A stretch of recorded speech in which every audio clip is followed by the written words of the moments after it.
எத்தனை பேருக்கு தெரியும்னு தெரில. நயாகரா நீர்வீழ்ச்சியில் உள்ள நுழைஞ்சிங்கன்னா நல்வரவுன்னு தமிழ் எழுதி போட்டிருக்கோம். ஜப்பானிய பல்கலைக்கழகத்தில் நான் பார்த்ததை பதிவு செய்கிறேன்.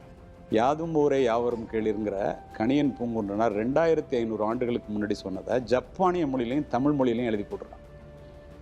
கிறிஸ்தவர்களினுடைய புனித தலமான ஜெருசலேம் ஒலிவமலையில் கிறிஸ்துவனுடைய 10 கட்டளைகளை உலகத்தில் உள்ள மொழிகளில் 23 மொழிகளை தேர்வு செய்து அதை எழுதணும்னு கல்லில் செதுக்கிறான்.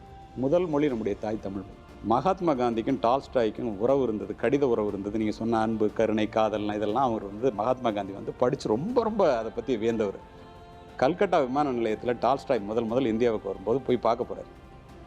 அவர் தெளிவாக அழைச்சோன்னே, நீங்கள் எழுதுகிற கதைகள் என்னை ரொம்ப பாதிக்குது, அஹிம்சையை உங்கள்கிட்ட தான் கற்றுக்கிட்டேன், இதெல்லாம் எங்கேருந்து எடுக்கிறீங்கன்னு கேட்குறாரு.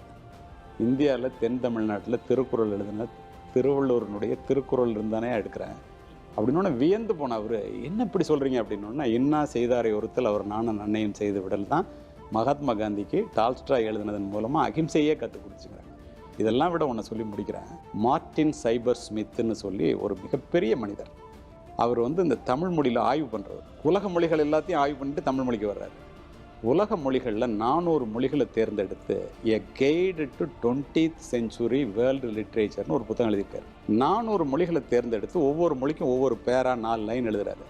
தாய் தமிழ் மொழிக்கு மட்டும் 3 பக்கத்தை எழுதியிருக்காரு. யாயும் யாயும் யாராகியரோ எந்தையும் நுந்தையும் எம்முறை கேளிர் யானும் நீயும் எவ்வழி அரிதும் செம்புல பேர் நீர் போல அன்புடை நெஞ்சம் தாம் கலந்தனவேன்னு குறுந்தொகை பாட்டு அதில் எழுதுறாரு. யார்? ஆங்கிலேயர்.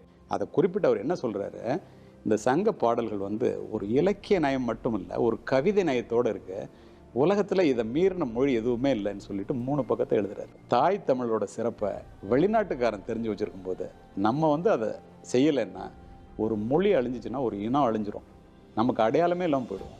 இதை இந்த இளைய சமுதாயம் என்ன வேணாலும் படிக்கட்டும், எல்லா மொழிகளையும் நேசிப்போம், தாய் தமிழை மட்டும் சுவாசிப்போம்.